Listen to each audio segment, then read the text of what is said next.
বন্ধুরা, সম্পূর্ণ পর্ব দেখতে চ্যানেলটি সাবস্ক্রাইব করুন। রজতের বাবার কাছ থেকে প্রমাণ পেয়ে সংযোগ তাকে জব্দ করবে পারুল। সম্পূর্ণ জানতে হলে দেখতে থাকো। গল্পের শুরুতেই দেখা যায় পারুল আর অনিরুদ্ধ স্যার দুজন মিলে চলে গেছে অ্যাকাউন্টস ডিপার্টমেন্টে, আর সেখানে গিয়ে তন্ন করে সংযোগ তার বিরুদ্ধে প্রমাণ জোগাড় করতে থাকে।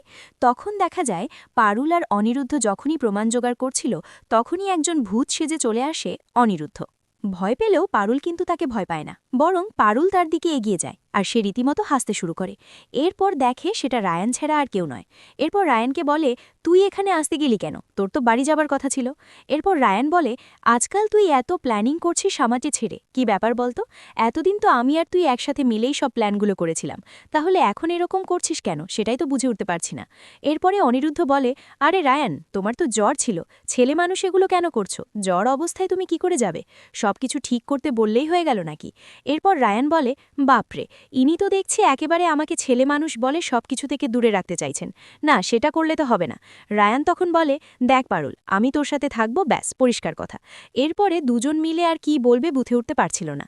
তারপরে অনেক খোঁজাখুঁজির পরেও কিছু না পেয়ে বাইরে বেরিয়ে আসে। অনিরুদ্ধ তখন বলে, ভেবেছিলাম আমি অনেক কিছুই পাবো সংযুক্তার বিরুদ্ধে, কিন্তু আমি তো কিছুই পেলাম না পারুল। তাহলে আমরা প্রমাণ করব কি দিয়ে যে সংযুক্তার ঠিক কত বড় জালিয়াতি করেছে? তখনই পারুল বলে, আমিও তো সেটাই ভাবছি স্যার, হাতের সময় খুবই কম, তার মধ্যে কিছু খুঁজে বার করাটা ইম্পসিবল হয়ে যাচ্ছে। কিন্তু আমাদেরকে তো পিছিয়ে থাকলে হবে না। সংযুক্তা ম্যাডাম যে সমস্ত কুকীর্তিগুলো করেছে সেগুলো তো একদিন হলেও সামনে নিয়ে আসতে হবেই, না হলে যে এই কোম্পানি একেবারে লাটে উঠে যাবে। চেয়ারম্যান স্যারকে যে কথা আমরা দিয়েছি সেই কথাও আমরা রাখতে পারবো না। আমাদেরকে কিছু একটা করতেই হবে, কিন্তু কি সেটাই এখন দেখার অপেক্ষা। অন্যদিকে দেখা যায় রায়ান বলে, আচ্ছা, আমরা যদি কোনো রকমে আর কিছু উপায় বার করি, যেমন আমরা যদি ম্যাডামের আইটির ফাইল চেক করি, তাহলে তখনই অনিরুদ্ধ বলে, তাহলে আর কি, ম্যাডামের সমস্ত কথা কানে চলে যাবে ম্যাডামের নিজের কানে, তখন আমরা বিপদে পড়ব। আর কোনো রকমের কোনো ঝামেলা আমরা করতে পারবো না, কোনো রকমের তদন্তও হবে না, পুরোপুরি তদন্তটা এখানেই শেষ হয়ে যাবে। তুমি যে কি বলো না রায়ান?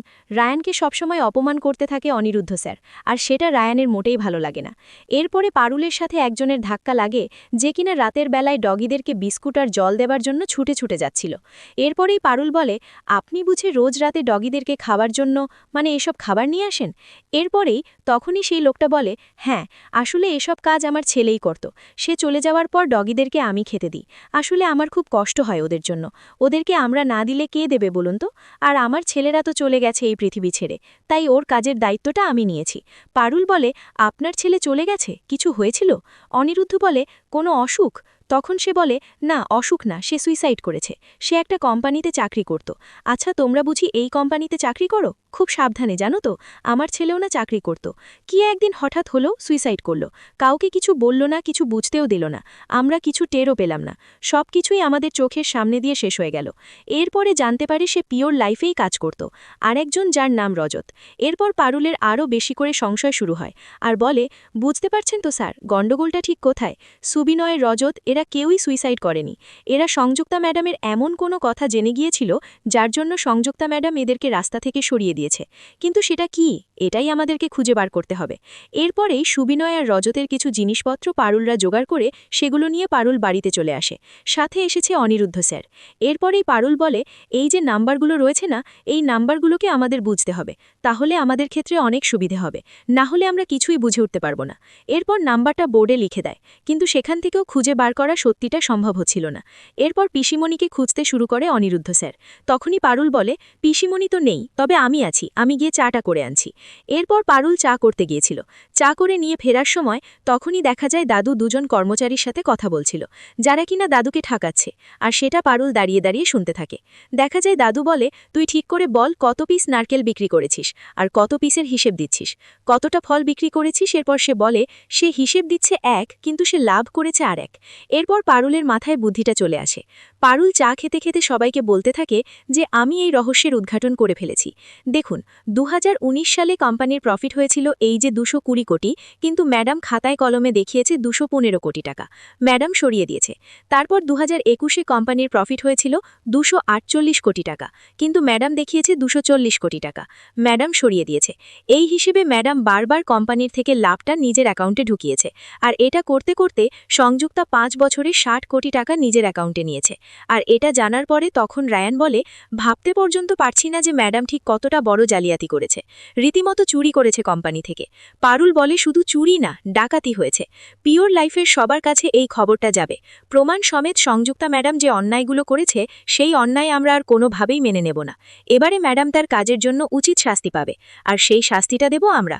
তখনই অনিরুদ্ধ বলে, কিন্তু কি করে দেবে, আমাদের কাছে তো কোনো প্রমাণ নেই। রায়ান তখন বলে, আর এসব লাভের কথাবার্তা নিশ্চয়ই সুবিনয় রজতের মুখোমুখিই হয়েছিল ম্যাডামের সাথে। এরপর তারা তো চলে গেছে, আমরা কি করে খুঁজে বার করব সব সত্যিটা? একমাত্র ফাইলটা চেক করলেই হয়তো বোঝা যেতে পারে। কিন্তু অনিরুদ্ধ বলে, আবার তুমি সেই একই কথা বলছো রায়ান? তুমি তো দেখছি ছেলে মানুষের মতন কথাবার্তা বলছো। এসব কথাবার্তা বলে কি লাভ? এগুলো বলে কোনো লাভের লাভ হবে না। তার থেকে বরং আমাদেরকে যেভাবেই হোক সংযুক্তার মুখ থেকে কথা বার করার চেষ্টা করতে হবে। কি পারুল, আমি ঠিক বললাম তো? পারুল তখন বলে, হ্যাঁ স্যার, আপনি একদম ঠিক কথাই বলেছেন।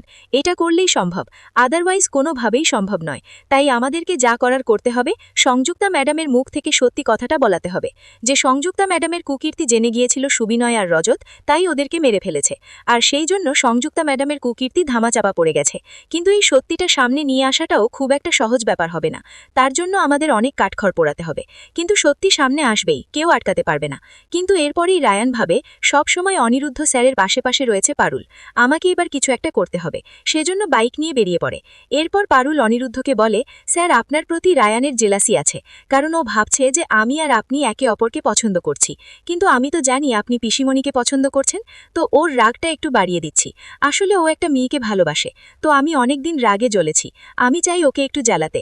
তখন অনিরুদ্ধ স্যার বলে, পারুল, এটা তো আগে বলবে, আমি তো ব্যাপারটাকে সিম্পলি নিচ্ছিলাম, এবার দেখো কি করি। এরপরে অনিরুদ্ধ পারুলকে নিয়ে একেবারে রায়ানকে হারিয়ে দিয়ে চলে যায়।